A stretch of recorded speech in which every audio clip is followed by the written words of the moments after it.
বলেছিল আপনারা এই শৌচালয় পেয়েছেন, কেউ পাননি। 12,000 টাকা করে মাথা পিছু, গোটা দেশে হয়েছে ইজ্জত ঘর। আবাস যোজনা, প্রধানমন্ত্রী আবাস যোজনা কত টাকা দিয়েছেন ভারত সরকার?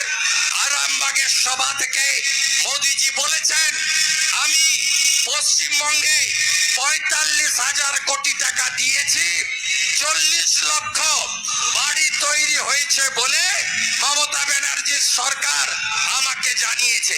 বাড়ি পেয়েছেন? পেয়েছেন আমার জনজাতিরা, মূলবাসীরা, আমার দলিতরা, আমার রাজবংশীরা, মতুয়ারা পেয়েছেন কেউ? আপনারা কেউ বাড়ি পাননি। 1,25,000 টাকা করে 40 লক্ষ বাড়ি হয়ে গেছে বলে হিসাব দিয়ে 45,000 কোটি টাকা ছেড়ে দিয়েছে। আমি কদিন আগে জলপাইগুড়ি ময়নাগুড়ি গেছিলাম, হঠাৎ ঘূর্ণিঝড়ে গ্রামের পর গ্রাম টিন উড়িয়ে নিয়ে গিয়ে কাঁচা বাটিগুলো মাটিতে মিশিয়ে দিয়েছে, একটাও বাড়ি হয়নি।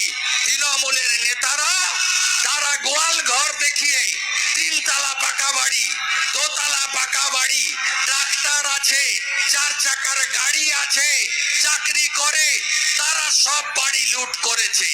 সাথে সাথে পিএম কিষাণ সম্মান নিধি, এই রাজ্যে নথিভুক্ত কৃষক 71 লক্ষ দেওয়া হচ্ছে বেছে বেছে একটা নির্দিষ্ট সম্প্রদায় তোষণের জন্য, ভোট ব্যাংকের জন্য 31 লক্ষ লোককে।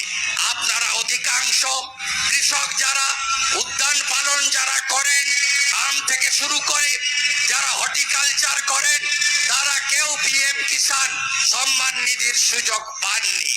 অন্যদিকে পশ্চিমবঙ্গে লাগাতার দুর্নীতি আপনারা দেখেছেন, কেন্দ্রের স্কিম চালু হয় না।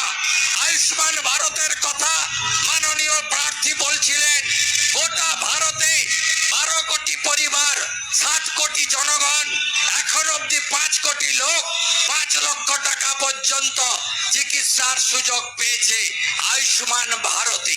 একটা রাজ্য চালু করেনি, তার নাম হলো পশ্চিমবঙ্গ। আপনারা চান তো আয়ুষ্মান ভারত চালু হোক? চান তো স্বাস্থ্য সাথীতে আপনাদের চিকিৎসা? কলকাতার নার্সিং হোমে যান, আপনি যখন বলেন আমার কার্ড আছে, কি বলে নার্সিং হোম? বলে ক্যাশ না কার্ড। যদি বলেন ক্যাশ, আসো, বেড রেডি, ওটি রেডি, ডাক্তার রেডি। যদি বলেন কার্ড, ওই ভুয়া স্বাস্থ্য সাথীর কার্ড, বলে ডাক্তার নেই, বেড নেই, কার্ডে হবে না। এই কার্ডটা যদি আপনি গুয়াহাটি এইমসে নিয়ে যান, যদি দেবী শেঠির বাঙ্গালোরে হসপিটালে নিয়ে যান, যদি ক্যান্সার হসপিটাল মুম্বাইতে নিয়ে যান, যদি আপনি রেড্ডির হসপিটাল হায়দ্রাবাদে নিয়ে যান, এই কার্ডটা চলে? কোথাও চলে? কোথাও চলে? আর স্বাস্থ্য সাথীর কার্ড চলে না। বেটি পড়াও, বেটি বাঁচাও এই রাজ্যে চলে না। উজালার 1, 2-এ 10 কোটির বেশি কানেকশন মা দিদি বোনেদের নরেন্দ্র মোদী দিয়েছেন।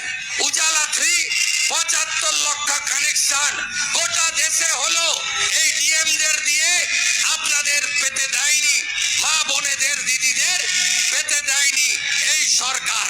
এই সরকার প্রধানমন্ত্রী ফসল বীমা যোজনা, পিএম ক্রপ ইন্স্যুরেন্স যোজনা পশ্চিমবঙ্গে চালু করতে দেয়নি। আমরা বিজেপি সব মিটিং এ বলছি, আপনারা শুধু এই ভোট নয়, পরের ভোটেও আপনারা বিজেপিকে বিধানসভায় আনুন। একটা বার এনে দেখুন ডবল ইঞ্জিনের সরকার কাকে বলে, আমরা সেটা করে দেখাবো।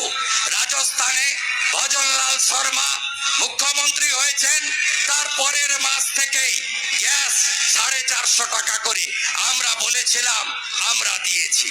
লাডলি বহিন প্রকল্পে আগে শিবরাজ সিং চৌহান 1,500 টাকা দিত, যেটা আপনাদের এখানে লক্ষ্মীর ভান্ডার মধ্যপ্রদেশকে দেখে নকল করেছে। এখন মোহন যাদবজি আসার পরে 3,000 টাকা করে মধ্যপ্রদেশে মা দিদি বোনেদের দেয়। বিজেপি সরকার